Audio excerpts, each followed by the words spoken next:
Peter. Hello. Okay, what do we got this week?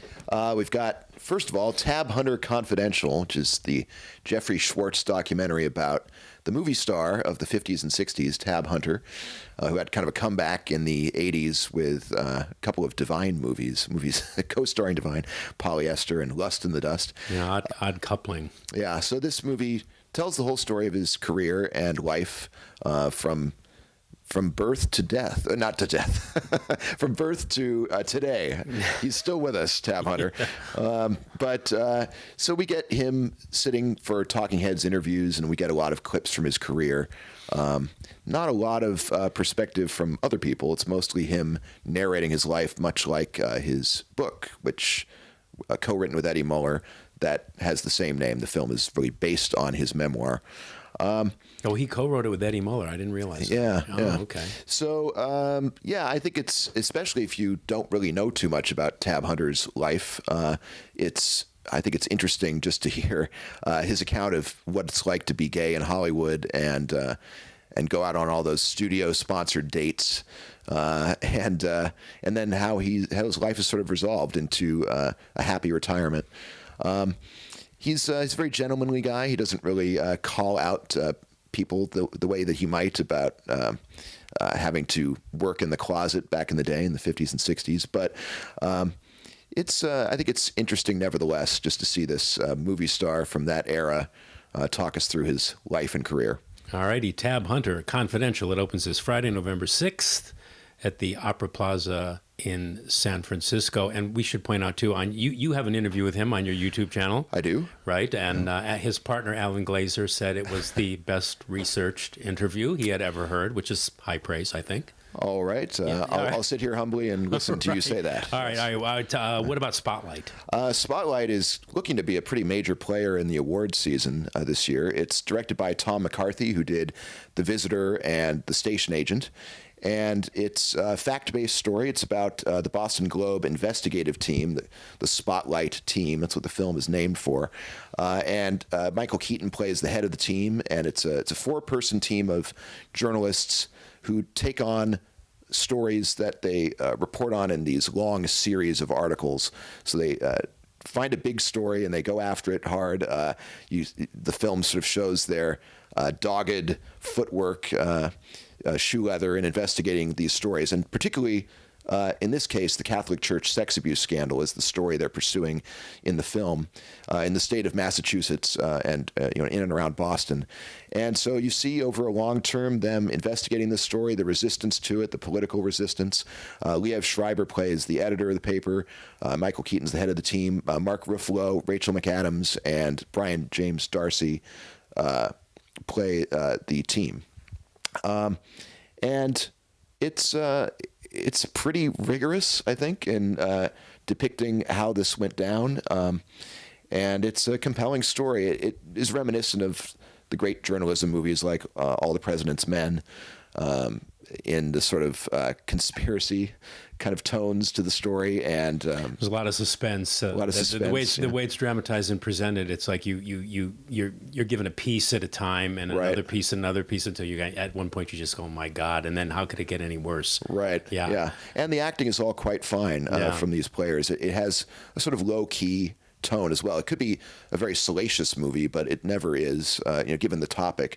It kind of takes you through the story piece by piece until it really ends with the story breaking and then a little bit of the fallout from it. And you get, of course, one of those title cards at the end that tells you what's happened since. But yeah, it's a very compelling journalistic drama. I like how it obviously doesn't underplay the heinousness of what had happened, right. And yet at the same time it doesn't really point any fingers, and it sort of raises that question. There's a question that lingers over the film, its story, which is why did it take so long for the Spotlight team to cover this thing? Right. Yeah. And there were people also that actually knew about this stuff, but for whatever reason, fear of the church, whatever, they never came forward. Yeah, or they also show how the story was sort of understood and then buried. It was in the paper, but kind of one of those page 13 sort of stories that nobody ever really noticed until the Spotlight team threw their spotlight on it. Yeah. Okay. The awards-worthy Spotlight. It opens this Friday, November 6th in the Bay Area, in New York and L.A. Actually, no, I'm sorry. It's November 6th in New York and L.A.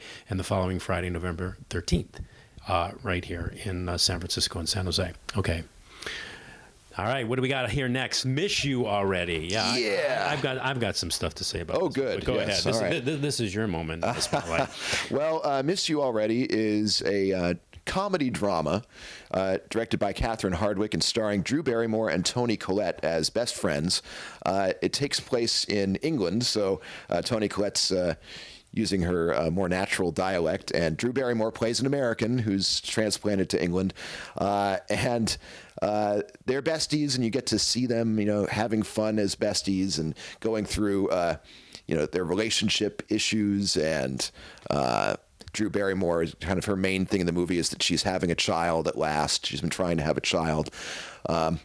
And Toni Collette's main issue in the movie is that she gets a cancer diagnosis. I don't think that's too much of a spoiler.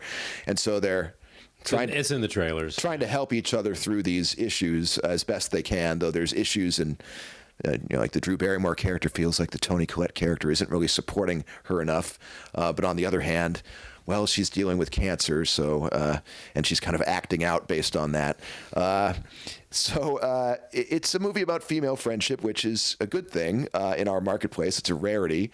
But on the other hand, the movie is all top-lined by women too. Yes, correct. In most of the technical categories and in the direction. Yes. Catherine Hardwicke. Yeah. Right. Performances. The men don't fare too badly in this movie either. No, they don't. And there is one point in the movie that I'll say where they kind of faint in one direction, then they zig when you think they're going to zag. And I liked that moment in the storyline. But for the most part, the movie is very predictable and cliched in the way that it plays out. So I was not a big fan of Miss You Already. I know a lot of people who will probably like this movie a lot because it does confront the big issues. And I agree with you. I think it was kind of messy and it was all over the map and everything. But I don't know. It got to me. Maybe when you hit the big 5-0, you'll have a change of heart when you. Right. I know it's embarrassing to say that. I mean, if you heard the interview with Catherine Hardwicke, you may not. Yeah.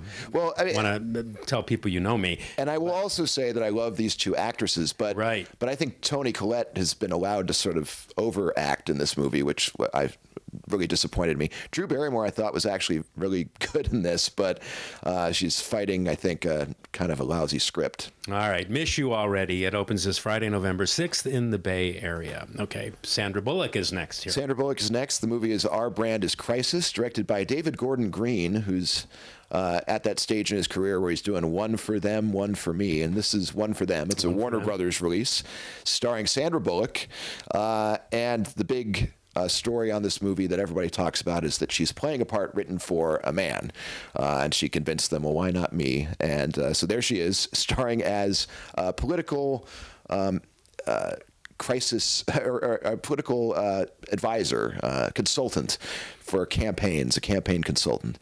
And she's got a team that includes Scoot McNairy and Ann Dowd, Zoe Kazan, and Anthony Mackie.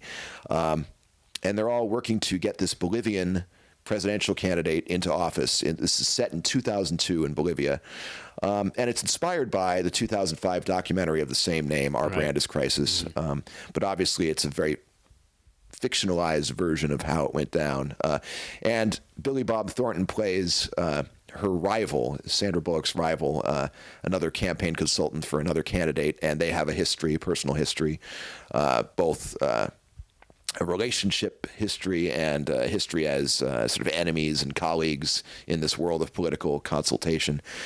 The reviews have not been terribly good on this movie for the most part, but I think it was okay. Yeah, it's so pretty good. Yeah, it was pretty good. It's not bad. As a political commentary and as a kind of character piece. Yeah, it's. I think people just didn't want, I think people don't want to just like look at this stuff and say like, God, this is really going on. Ugh. Yeah, this is right. Awful. Yeah, and the tone of it, I think the tone is what probably most people have a problem with, is that it's kind of overly comic, maybe, especially in the early going, and they kind of do the cartoon version of a political campaign. Especially when they're trying to make these TV commercials, that becomes the sort of vehicle for comedy. The way they clownishly. They are kind of funny though, but it does have this kind of familiar arc of this character who is hard driving, unethical, and proud of it almost. Just going to do whatever it takes to get this candidate elected, and then gradually realizes, with some soul searching, maybe I really shouldn't be doing this because people's lives are being affected. It's not perfect, but if you're open to this sort of thing, I think it's very uncommercial. I can't imagine it's going to make a lot of money, but it does have Sandra Bullock in it, so maybe I'm wrong. All right. Our Brand is Crisis is now showing nationwide. Okay, what is the play? It's the first time I actually heard of it, even though you told this to me a week ago. Right. Well, the play is a very local interest movie, we could say. It's about the big game, the big 1982 Stanford-Cal Berkeley football matchup. We always have a big game every year between Stanford and Cal Berkeley, but the 1982 one is the one that everyone always talks about as a sort of Hall of Fame moment. So the play refers to the big finish of the game, nail-biting final play in the last 4 seconds of the game.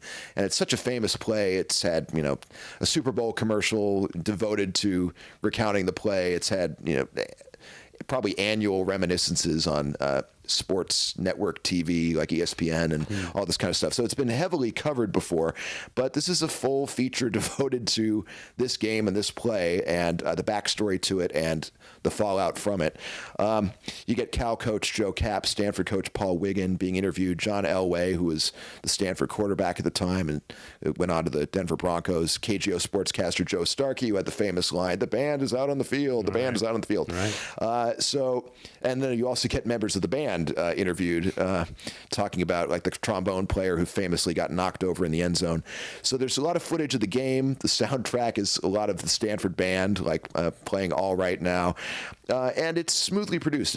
I kind of thought maybe this is going to be a cheap looking documentary because it's not getting a huge release. But do you think it's going to travel?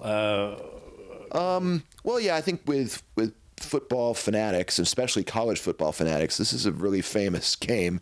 So I think there might be a broader interest with that audience. I don't know if it's going to have much appeal to non-sports fans in Peoria, but there you go. It's going out there. All right. The play, it opens November 10th at the Aquarius in Palo Alto. One night only, I guess, right?